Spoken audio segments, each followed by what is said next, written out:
Like there's some representation that lives in this creature that is also, a manifestation of my own negative emotions.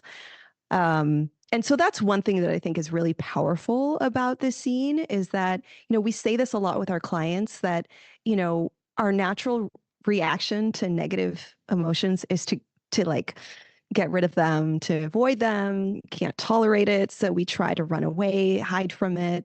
And it makes sense because those feelings are distressing. Yep. Those feelings, whether it's anxiety or a trauma response or depression or self-loathing, which is what is named. I had some trouble because I need the captions when I watch X-Men. So Yeah, it's like same. trying to follow along, but um, they even name self-loathing as what this creature feeds on. Yep.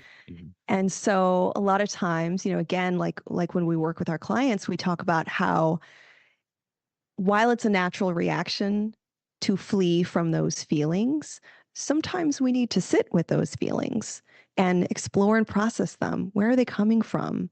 Why are they attacking us? And when we're ready, there's also a level of acceptance at what part of this anger, rage, fear, anxiety, whatever that is, what part of that can we accept as a part of ourselves and also know that doesn't define me. I'm not an awful person. I'm not a monster. I'm not perfect. I know y'all have covered perfectionism and how a lot of us feel that we're broken unless we're absolutely perfect on everything. And when it comes to emotion regulation, we're only human. And it's interesting. This bird says something about the lie. I think the line is believe the lie, believe the lie. Mm-hmm. So what's the lie? What do y'all think the lie is? What's the lie? Because there's a go ahead, boss. Well, I was going to say, and Forge, I don't know if it was in this scene or the one before. Forge said when the colonizers came, or when they were talking about European colonizers, that he was talking about the big lie, and then he got interrupted. So we never got to hear what he was talking about when he talked about the lie. Right. I mean, since he is native, I mean, the big lie I would think would actually be the fact that they were promised certain things and they never got them, Native Americans at least. Mm-hmm. And that was and I believe that's actually known as the big lie, is when they were told all of these different things that they were going to do. Oh yeah, we'll give you all this land, we'll give you everything, we'll leave you alone, all this stuff, and then obviously that never came to be. So here's some blankets. Oh, these look warm. Wait a minute, we all did. Yeah. we all did. So that didn't work. We all did. Sorry to cut you off, but yeah, it makes sense. No. Yeah. Yeah. So for Storm, I think there's something there around like, the big lie is that at least in Storm's situation, that there's something inherently wrong with her. Yep. That she is broken. And I think that's a part of coming through this or getting out of this or overcoming this, is that, it's okay not to be perfect, but we don't have to believe that we're defined as being broken. Whether that's, your mind, your brain works differently, that doesn't mean you're broken. You deal with anxiety and intrusions and trauma, that doesn't mean you're broken.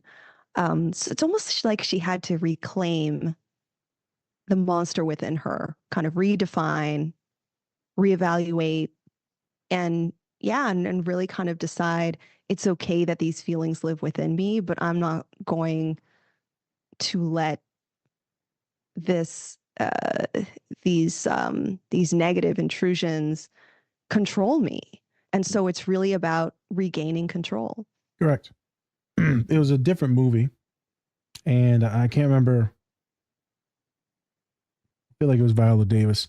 and she's whispering to someone, and someone told you a lie one day, or maybe it was someone else. I know it definitely was a black actress, and she said you were told a lie. You were told that you're worthless, that you were trash, right? And they're going back to pretty much talking about like slavery. They're talking about you're 2/3 of a person, and you were told these horrific lies. So I use it with my clients all the time. I said, "Who told you this lie? What are you talking about, Nas? Well, who told you that you was dumb or worthless or that you're stupid or all right, you're not pretty or this and that? Who told you those lies? Well, no one. So why you keep saying this shit to yourself? Where is it coming from, and why do you keep doing it? And if this lie isn't helping you, maybe believe the truth that everyone else is telling you, because everyone's giving you love and love and love, but you keep believing this one lie that might have been said by a bully back in the day. Who knows? So that's usually where I go with the lie. And I say it all the time, and I get into like this very somber voice. So that's what I like to do. And when she says the echo of who I am, she's talking about, right, this boogeyman, this big ass pigeon.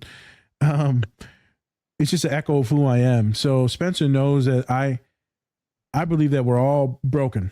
And I take pride in being that. I don't think none of us are like not fixed. I think we're all broken in certain ways. I embrace that, and that's part of me. That's one little subsection of my identity. There's some pieces over here. It could be about a million different things. We all got shit. None of us are perfect. That means that all of us are flawed. So I'll use the word broken instead of flawed. And so, because, religion can mess shit up. You're all perfect in my image and all that shit. Well, I don't know, bro. I think we all fucked up. So, and we all are. So I get my clients to accept that. And that's when I start doing the imagery around food, because I'm big as hell. I'm like, you like bananas? Yeah, I like bananas. You ever see one of them bruises on bananas? They're like, nah, I swear, in the hell are you going? And I'm dealing with like very autistic clients with hyperphantasia. So they're like, oh, banana. And bruise. Wow, look at that bruise. That shit, it's about to be sweet. And I said, do you throw away the banana if it's got one bruise? No. I said, so why are you going to throw away yourself just because it's got a couple bruises? You're most likely going to eat it. And if it is trash to you because you don't like bruised fruit, a bunch of other people are going to make pies with it. And it's going to be one of the sweetest fucking things you've ever had in your entire life. And they're like, damn. I'm like, yep.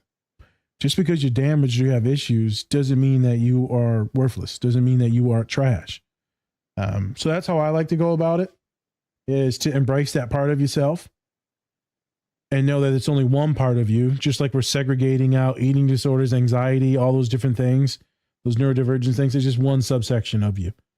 So that's where I kind of go with that. And then, of course, she does her whole rebirth thing and gets her powers. We're making a reel out of that shit, FYI. Her like getting souped up. Yeah. Also spends. I love it. Also spends. You know me. You know I love a strong black woman. I love a god. I really do. Black. I love a god. The great silver, my favorite kind of woman. Silver fox. I think we need to see that too, because Transcendence. When we picture superheroes, a lot of times they're perfect and they're so empowered and they do no wrong, and they're they're flawless. And I love stories like this where yes, Storm's power was taken from her. Yep. She was violated. This was not her choice. Good word. This was a part of her identity that defined her. Yep. And it's all the conversations with her and other mutants about, like, I think a lot about being a non-mutant. Like, what don't we all fantasize about not being neurodivergent, not being brown, not being a woman? I could go on and on, right? Yeah, we fantasize about those things. It's okay to admit that. And she says it a few times.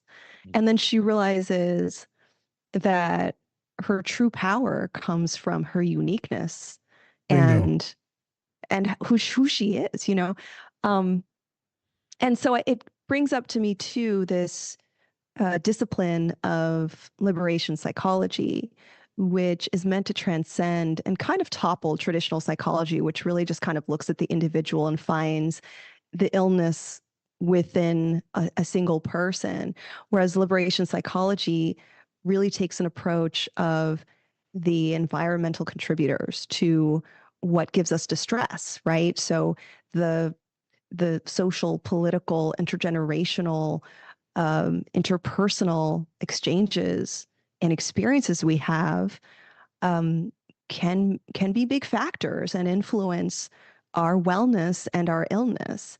And liberation psychology really tries to take the blame from the individual and look at those other complicated layers. And we realize, like, yeah, sometimes I feel unwell, but I've got to know that it's the oppressive, especially for mutants, right? It's the oppressive environment around them that causes the anxiety and the intrusions and the trauma, especially for like the Morlocks, right? Where they're like living underground. Not anymore because some of them have been killed in Genosha, but these folks have learned, yeah, I feel unwell all the time because I'm constantly living in a world that wants to eradicate me. My existence itself is a problem for people. And so why pathologize the person, right? Why pathologize Storm or Leech or Callisto or any of these people, right? Um, and so I think X-Men in particular is a great show to give us that layer of environmental factors that lead to these really common feelings that a lot of us have. Yeah, totally. And I also think that, especially with X-Men, we've never really seen them in this like Superman or anything like that light where they look like perfection, right? Anytime we see X-Men, um, no matter what, like society in general or even themselves, like they all are going through something that's going to really kind of keep them on a level of like, wow, I'm not considered a god. I'm just trying to be either normal or I'm just trying to be myself.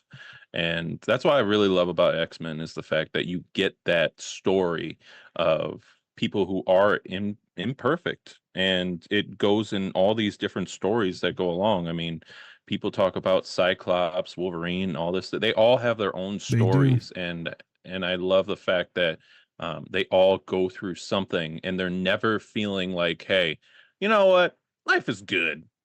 Hey, thanks for watching this video. Check out the full episode on our channel and anywhere you find podcasts. Also, remember to like and subscribe. Whoop whoop!